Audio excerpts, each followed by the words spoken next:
Hey everyone, I'm Jammer here today with my video review of Twilight Princess HD for Wii U. For my background with this game, I had played the original on the GameCube when it was first released and it had been one of my favorite games ever since. When the leak came out that Twilight Princess would be receiving an HD treatment in the vein of Wind Waker, I couldn't have been more ecstatic.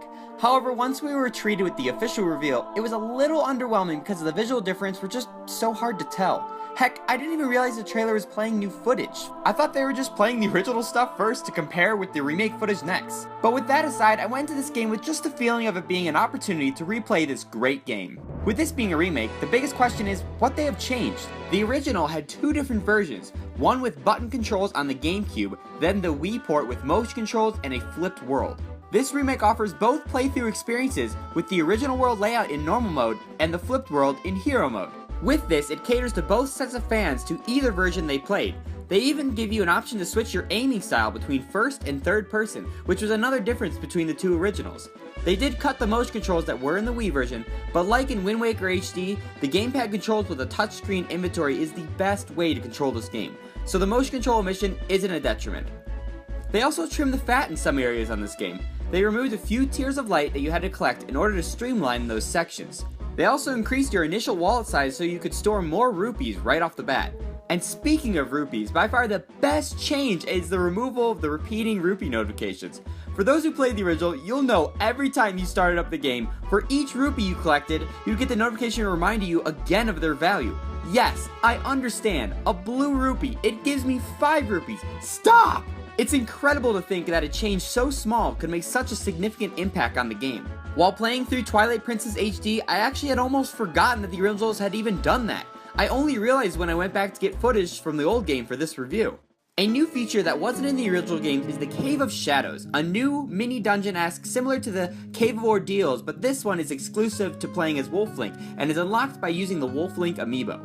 You face a set of enemies on each floor, and upon defeating them, you move down the floors until you complete the sections. There are 3 sections in total, and each are unlocked as you progress throughout the game.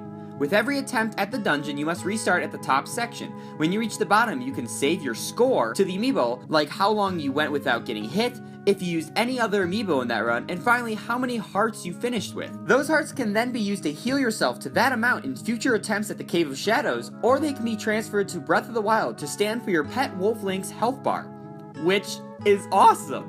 In the context of just Twilight Princess, this is a fun little side mode, but isn't entirely crucial to the overall game experience. The only item exclusive to this dungeon is the Colossal Wallet, which can hold up to 9,999 rupees, but honestly, there's really no use for a wallet that big unless you plan to burn it all while wearing the magic armor. Now, let's talk about the elephant in the room. I mentioned that the visuals were a bit underwhelming when this game was first revealed, and it's true that this remake doesn't appear to be as transformative as the Wind Waker HD remake was.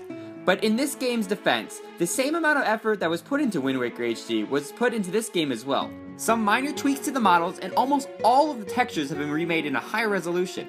But Twilight Princess really needed more work to be updated, and Wind Waker could just get away with less just because of its timeless art style. But it's not to say that Twilight Princess HD looked bad. There were many moments where I was genuinely impressed by the visuals. All of the water textures looked absolutely fantastic, and there were times where I would take a break in a dungeon just to stare at a wall. For example, in the Lakebed Temple, they added this new reflective texture to the walls to make the cave look like as if it was carved out by water. It was these little details that helped the visuals really stand out. Yes, Twilight Princess may have needed more work to look amazing, but I'm not saying that this looks bad. Overall, I still loved my time with Twilight Princess HD. This game, by far, is the definitive Twilight Princess experience, offering both normal and flipped worlds, first and third person aiming, and the amazing gamepad inventory management we loved from the Wind Waker remake. The game also gives the option to customize your difficulty with Hero Mode's double damage taken, and the Ganondorf amiibo, which stacks with an additional double damage. Also, a lot of the excess fat from the original games has been trimmed, such as the Tears of Light quests and the annoying rupee notifications. But other than that, not much else has changed. If you didn't like Twilight Princess before, there may not be enough here for you to change your opinion on this game. Even the visuals are still very comparable to the originals.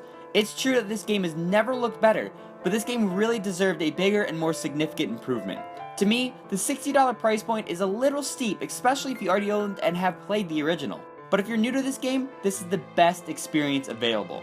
Be sure to give this video a big awesome like, and subscribe for more video game reviews and other Nintendo related content. Thanks for watching, and I'll catch you in the next one. See ya!